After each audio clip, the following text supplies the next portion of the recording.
Today's lesson is 12.1, State of Matter and the Kinetic Molecular Theory.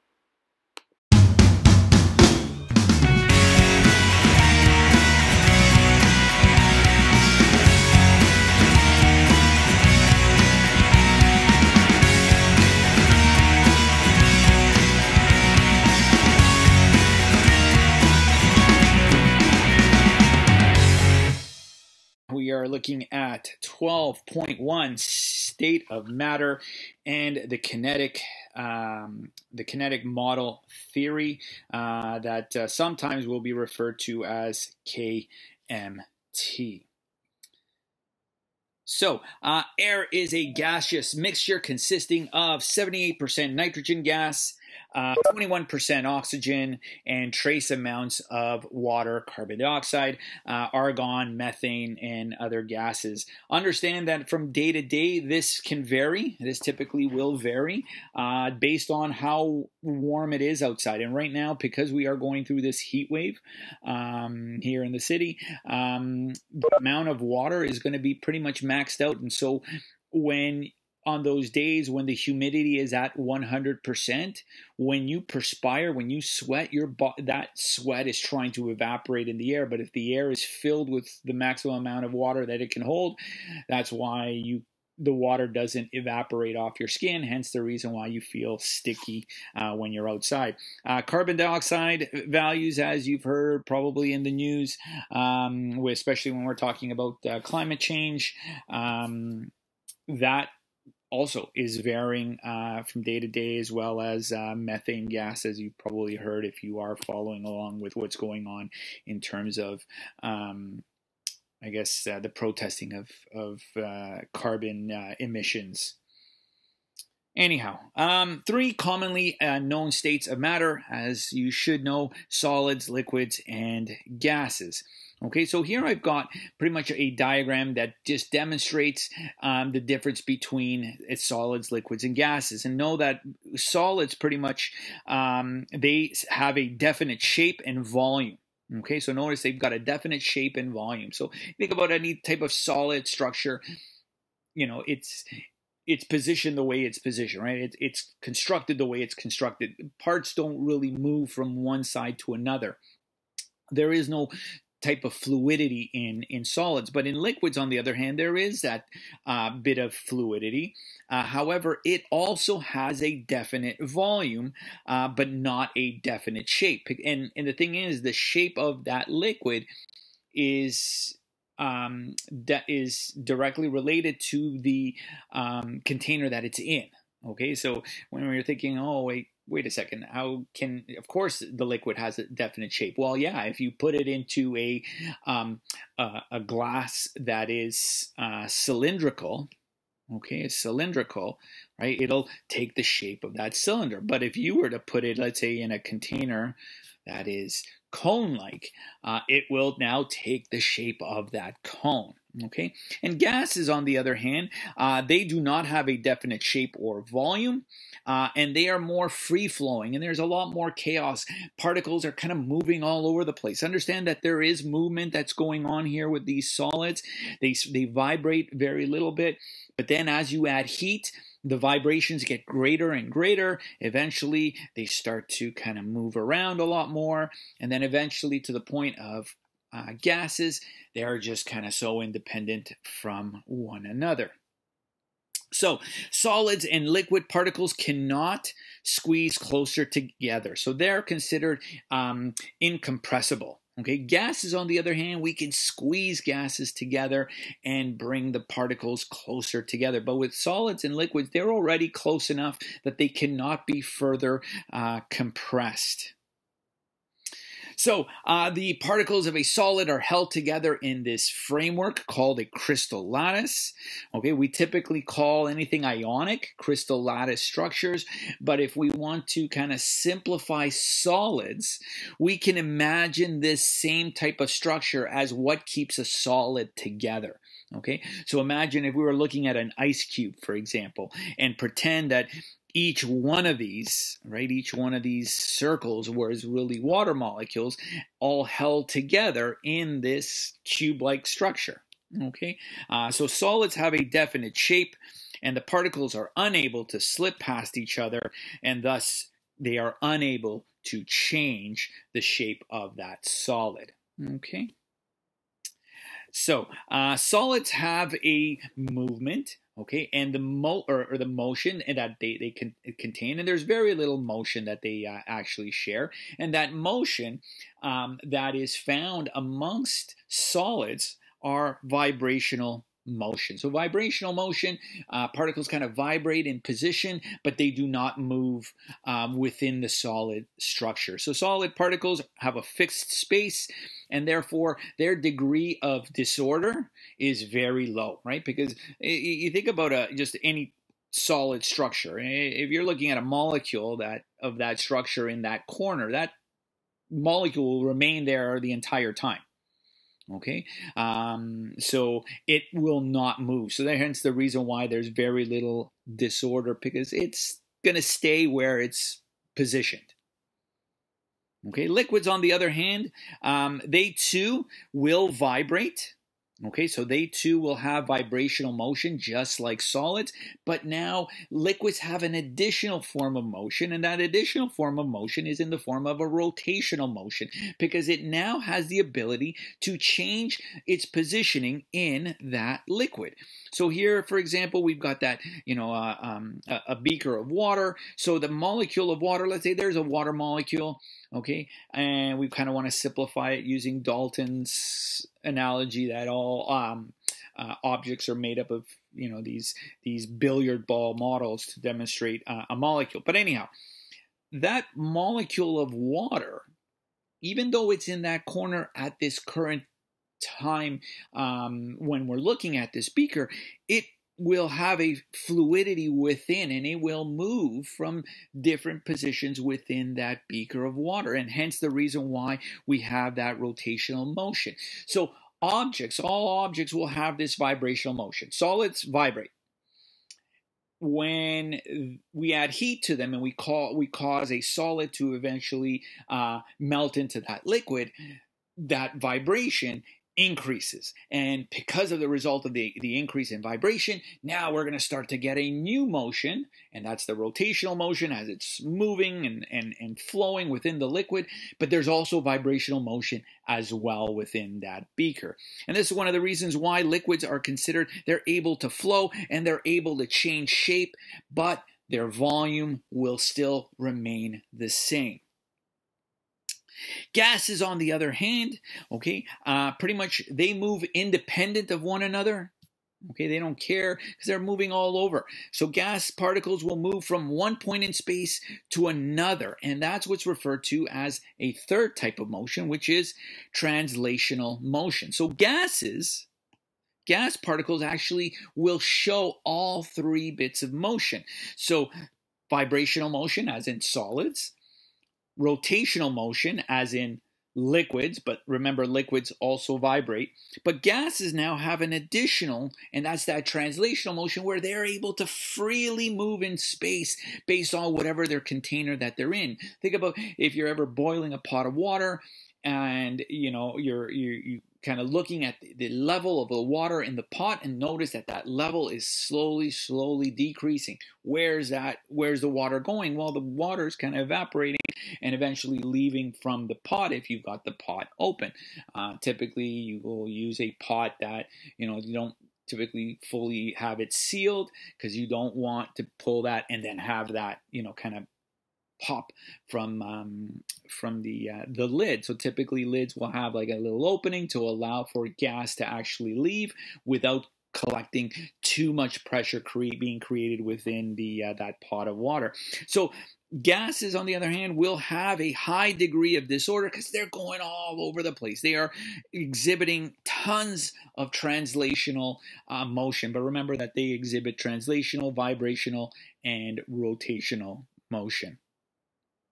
So space between gas particles is much larger, okay, than the space between liquids and solids, hence the reason why we can compress gases. However, if we're able to compress gases to the point where we bring them so close, we can literally change that gas into that condensation point where it will form a liquid if we're able to, in fact, kind of prevent those molecules from moving as rapidly as they do in terms of gases. Okay, so gas particles move close together through compression, but the distance is still considered very large. But if you remove that large space in between gas molecules, you can force a gas, in theory, to condense back into a liquid. So forces between particles are as such. So there's two things to look at when we're talking about forces between particles. You're looking at the type of force that's exhibited, as well as the temperature. So these are the two major factors that will determine the forces between particles. So we've got these electrostatic attractions. We've talked about this before, and electrostatic attractions are between ions. Okay, so when we have a metal, non-metal from the periodic table put together, they form these electrostatic attractions. So ions form very strong ionic bonds. Remember, a positively charged ion and a negatively charged ion are going to hold on together very, very tightly, and hence the reason why majority of ionic compounds typically exist as solids in nature. Okay, so typically things that are considered ionic are solids in nature. Okay. Now, when we have dipole forces, that means we have slightly positives and slightly negatives. Not like ions where there's a definite positive, definite negative. These dipole forces are these slightly positive, slightly negatives, as we find in water, right? So here we've got molecules of water. Actually, this one's supposed to be sulfur dioxide, but let's pretend these are water molecules. So remember that the hydrogen of one water molecule is attracted to the oxygen of another water molecule, and they're held together by these hydrogen bonds. Now, these hydrogen bonds are very, very strong, but typically substances that are made up of these polar molecules, these dipole polar molecules, typically will exist as either liquids or gases in nature. Okay, so think about water, right? Really, in nature, it's found typically as water, as liquid, or as gases. Other dipole molecules, just like this sulfur dioxide, typically as as liquids or gases. So typically, anything dipole, really, oops, I hope I didn't do that. I didn't say that before. So liquids are gases, okay? So we've got these weak dispersal forces, as we've talked about before as well, when we were talking about solubility. And weak dispersal forces are between nonpolar substances. And remember that with nonpolar, you don't have positive, negative ends. But what happens, we form this weak dispersal force where, take for example this diagram here. So here's a very simplified version of an atom. Okay, so we've got our nucleus there in the center, and we've got the electrons circling around. But what happens, remember that nucleus is where the protons lie, and of course electrons are negative charges. But what happens is the electrons will shift over, thus creating kind of an unusual, unsymmetrical distribution of positives and negatives, creating this temporary slightly positive, slightly negative end. Okay, so that's what, when we put together two nonpolar substances, that's what happens. That's how you get two nonpolar things that don't attract one another to attract temporarily. Okay, so these weak dispersal forces are between nonpolar molecules, and they typically form temporary, and they're very weak attraction. So they kind of come and then they go. And typically, most small nonpolar molecules, exist as gases at room temperature. Okay, prime example, methane gas, right? CH4. We're going to talk about methane gas in a moment in terms of its size. So, and the thing is that most small nonpolar molecules do not hold together long enough to maintain their solid or even liquid forms. Okay, because the location of a possible dispersal force to occur is very limited if the molecule is very small. Okay, and so that's the reason why typically small nonpolar molecules are considered gases at room temperature. So now the relationship between that size and shape, as we talked about with just moments ago. So the dispersion forces are also primary forces amongst large nonpolar molecules. However, because of the larger the structure, the higher their boiling point. Okay, so that's why typically large nonpolar molecules will have a high boiling point. Okay, and they are typically liquids at room temperature. Okay, take for example here pentane. It's a 5-carbon structure, 1, 2, 3, 4, 5 structure, and we've got a bunch of hydrogens all around it. Okay, while methane, on the other hand, is a very small, structure. Okay, so all small nonpolar structures have a low boiling point. Okay, and they are typically gases at room temperature. And the reason for that is look at how often that asymmetrical distribution of positives and negatives, right? So when we were talking about this occurring, if the molecule is small, it is limited as to how often this can happen within the molecule.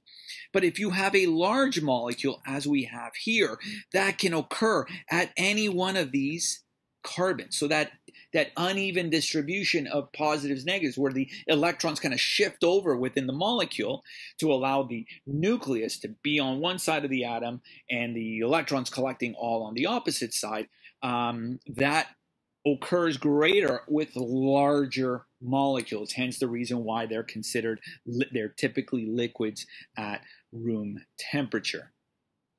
Okay, so here we have that diagram that I was just drawing. Okay, so here's methane. Again, that distribution, or that asymmetrical distribution of positives to negatives is limited to really this small molecule. But with something like this, that can take place at any one of these locations. So pentane, as we have here, pentane has more sites along the length than methane to create these temporary dipoles. And hence, that's the reason why pentane, or a larger nonpolar structure, typically will have a higher boiling point than something that is smaller, which will have a lower boiling point. Okay, so the state of a substance depends on the forces between the particles of the substance. If the forces are very strong, right, they are typically solids in nature. If the forces are weak, like in these weak dispersal, okay, these nonpolar, they're typically liquids or gases. Now, for nonpolar substances, if the molecule is small, okay, for nonpolar, if the molecule is small, they're typically gases. But if the nonpolar substance is large, they will typically exist as either liquids or even solids, okay, depending on the structure. So here's just kind of just a graphic of the forces. So as we move from right to left, okay, so as we move in this direction, okay, that the weak to strong forces, typically typically the stronger the force, the strongest forces are ionic. Dipole structures become weak, a little bit weaker, the forces, and of course the weak dispersal amongst nonpolar. Okay, so this would be nonpolar. molecules, okay, will be the weakest of all. So, as we mentioned before, typically anything that's ionic are solids. If they've got dipoles, they typically are liquids or gases. Yes, the occasional one around could be a solid, but for argument's sake, they're typically going to be liquids or gases. And of course, weak dispersals will be either liquids or gases. And here are just some examples. Okay, notice here, sodium chloride, ionic, so it's solid. Here we've got a small structure, but we've got the OH, so that OH is considered polar. Okay, so they can form polar ends, hence the reason why they're considered. These examples are liquids in nature. And of course here, if you look at it, gas, because they're small, okay, but the larger one here is a liquid. Okay, so a hotter substance with higher kinetic energy is more likely to overcome attractive forces between molecules and exist as a gas. So the hotter the substance, the greater the kinetic energy. The kinetic energy is what is the molecules are absorbing, that heat that it's absorbing, and it's causing the vibrations to become so great. And think about, you know, how you feel, how you move. Let's say in the wintertime, you're a lot more tighter. Same goes with solids. They're kind of tightly closed together. They don't really move as quickly. But the warmer they get, the quicker they're going to be able to move. Hence the reason why, you know, before you play a sport, you typically stretch. You typically try to warm up to be able to move quicker. Okay, so cooler substances will contain low kinetic energy, and therefore they are typically solids or liquids. So we've got the kinetic molecular theory. I'm not going to read out all of these, but the kinetic molecular theory just kind of gives a framework of how gases were treated when they were doing their tests. Okay, when they were studying gases, they made certain assumptions. Okay, and these assumptions were that of an ideal gas. Okay, and so these assumptions kind of talk about how we can treat or assume to treat gases to allow us to better study gases. Okay, and we'll talk a little more about these as you'll see in the coming lessons. I hope you liked this video. If you did, do not be shy to hit that thumbs up button. And while you're clicking the thumbs up, click on that subscribe to stay tuned to my new videos. Thanks for watching.